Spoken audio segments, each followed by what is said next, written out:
Shalom, kita membahas Yesus bersyahadat, maka Yesus Muslim. Ini adalah kritik terhadap Bang Juma. Apalagi, Muslim itu bukannya syaratnya bersyahadat, Bang Juma. Ya, Yesus bersyahadat.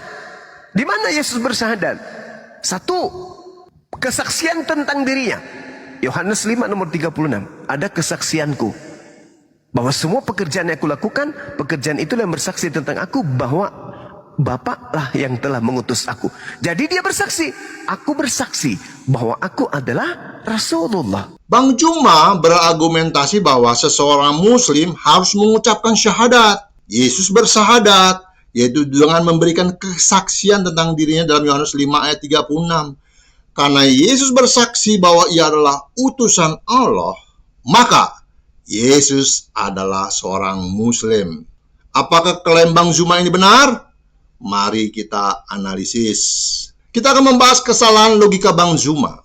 Pertama, Yesus tidak mengucapkan syahadat Islam. Syahadat dalam Islam berbunyi, aku bersaksi bahwa tidak ada Tuhan selain Allah. Dan aku bersaksi bahwa Muhammad adalah utusan Allah. Yesus tidak pernah bersaksi bahwa Muhammad adalah Rasul Allah. Yesus tidak pernah mengucapkan syahadat Islam dalam bentuk apapun. Kesaksian yang diberikan Yesus dalam Yohanes 5 ayat 36 adalah tentang dirinya. Tentang dirinya sendiri dan hubungannya dengan Bapa, bukan pengakuan sebagai Muslim. Yang berikutnya adalah Yesus tidak hanya Rasul, tetapi juga anak Allah. Bang Juma hanya melihat satu bagian dari pernyataan Yesus dalam Yohanes 5 ayat 36. Tanpa memperhatikan keseluruhan konteks Yohanes 5. Padahal dalam pasal ini, Yesus menyatakan banyak hal yang tidak mungkin dikatakan oleh seorang Muslim. Satu, Yesus memiliki kuasa untuk membangkitkan orang mati.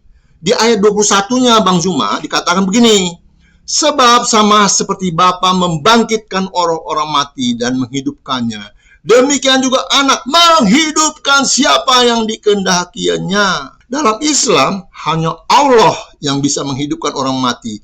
Tetapi Yesus menyatakan bahwa ia juga bisa. Yang kedua, Yesus layak menerima penghormatan yang sama dengan Bapa. Ayat 23-nya baca Bang Juma. Supaya semua orang menghormati anak sama seperti mereka menghormati Bapa. Dalam Islam, tidak ada nabi yang boleh menerima penghormatan yang sama seperti Allah. Tetapi Yesus justru mengatakan bahwa ia harus dihormati seperti Bapa. Yang ketiga, Yesus memiliki kuasa penghakiman.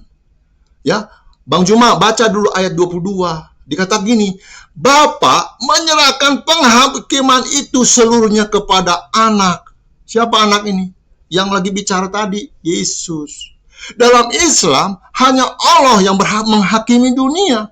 Tetapi Yesus mengklaim bahwa Bapa telah menyerahkan penghakiman kepadanya. Yang keempat, Yesus memberikan hidup yang kekal kepada siapa yang percaya kepadanya.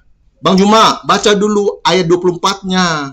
Aku berkata kepadamu, sesungguhnya barang siapa mendengar perkataanku dan percaya kepada Dia yang mengutus aku, ia mempunyai hidup yang kekal dan tidak diturut dihukum, sebab dia sudah pindah dari dalam maut ke dalam hidup. Dalam Islam, keselamatan diperoleh melalui amal perbuatan dan ketaatan kepada syariat. Tetapi Yesus menyatakan bahwa hanya dengan percaya kepadanya, seseorang mendapatkan hidup yang kekal. Jadi, jika kita membaca Yohanes 5 secara keseluruhan ya Bang Juma, jelas bahwa Yesus bukan sekedar Rasul, tetapi memiliki kuasa dan otoritas ilahi yang tidak mungkin dimiliki seorang Muslim. Nah, kita akan melihat apa yang sedang terjadi dengan Bang Juma. Bang Juma itu menggunakan kacamata kuda dalam Yohanes 5 ayat 36. Bapak Ibu tahu apa kacamata kuda? Kacamata kuda adalah dibuat matanya seperti ini sehingga dia tidak bisa melihat bagian ini. Ya, supaya tidak bisa melihat, dia hanya melihat ke depan saja. Itu namanya kacamata kuda. Dalam arti di sini, Bang Juma menggunakan kacamata kuda dalam arti begini. Dia hanya melihat ayat 36 aja. Dia nggak lihat tadi ayat-ayat tadi yang kita bahas. Ayat 22, ayat 24, dan sebelumnya dan setelahnya begitu. Ya, Bang Juma melakukan kesalahan umum dalam debat keagamaan, yaitu eisegesis, yaitu menafsirkan teks dengan memasukkan pemahaman pribadinya. Seharusnya Bang Juma menggunakan eksegesis, yaitu menggali makna teks berdasarkan konteks keseluruhan. Begitu Bang Juma. Nah, kita akan membahas kesalahan dalam mengambil satu ayat tanpa konteks. Bang Juma hanya mengambil Yohanes 5 ayat 36 dan mengabaikan seluruh ajaran Yesus dalam pasal tersebut. Jika ia ingin konsisten, ia harus menerima seluruh pernyataan Yesus, termasuk ayat 21, apa yang dikatakan? Yesus memiliki kuasa membangkitkan orang mati. Ayat 23, Yesus berhak menerima penghormatan setara dengan Allah. Ya, ayat 27, Yesus memiliki otoritas untuk menghakimi dunia. Ayat 24, Yesus memberikan hidup kekal kepada siapa yang percaya kepadanya. Semua ini bertentangan dengan Islam. Menggunakan metode ini sama seperti jika kita mengambil surah Al-Maidah ayat 116. Di mana Allah bertanya kepada Yesus, "Hai Isa putra Maryam, adakah kamu mengatakan kepada manusia, jadikanlah aku dan ibuku sebagai dua Tuhan selain Allah?" Jika kita hanya mengambil ayat ini tanpa membaca konteksnya, kita bisa berargumen bahwa Islam mengajarkan bahwa Yesus dan Maria adalah bagian dari ketuhanan. Tetapi Muslim akan menolak ini karena konteksnya harus diperhatikan. Demikian juga dalam Yohanes 5, kita tidak bisa hanya mengambil satu ayat 36 saja dan mengabaikan seluruh isi pasal tersebut. Yang kedua, ada yang namanya kesalahan dalam cherry picking. Metode yang digunakan Bang Juma disebut cherry picking. Hanya mengambil bagian yang cocok dengan pandangannya dan mengabaikan bagian yang bertentangan. Ini adalah kekeliruan logika dan bukan secara jujur dalam memahami teks kitab suci. Jika Bang Juma benar-benar ingin memahami Yohanes 5, ia harus membaca keseluruhan pasal tersebut dan menghadapi fakta bahwa Yesus mengklaim keilahiannya dalam bagian tersebut. Kesimpulan, pertama, Yesus tidak mengucapkan syahadat Islam. Ia tidak pernah mengakui Muhammad sebagai nabi.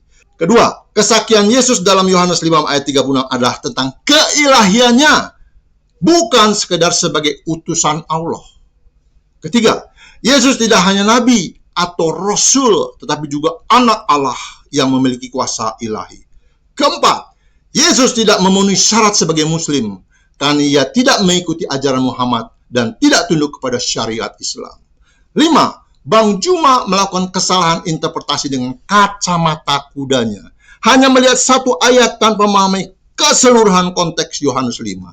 Jadi, klaim bahwa Yesus adalah Muslim berdasarkan Yohanes 5 ayat 36 adalah kesalahan interpretasi dan tidak memiliki dasar yang kuat. Shalom. Apalagi Muslim itu bukannya syaratnya bersyahadat Bang Suma. Ya, Yesus bersyahadat. Di mana Yesus bersyahadat? Satu, kesaksian tentang dirinya. Yohanes 5 nomor 36. Ada kesaksianku. Bahwa semua pekerjaan yang aku lakukan, pekerjaan itulah yang bersaksi tentang aku bahwa Bapa lah yang telah mengutus aku. Jadi dia bersaksi. Aku bersaksi bahwa aku adalah Rasulullah.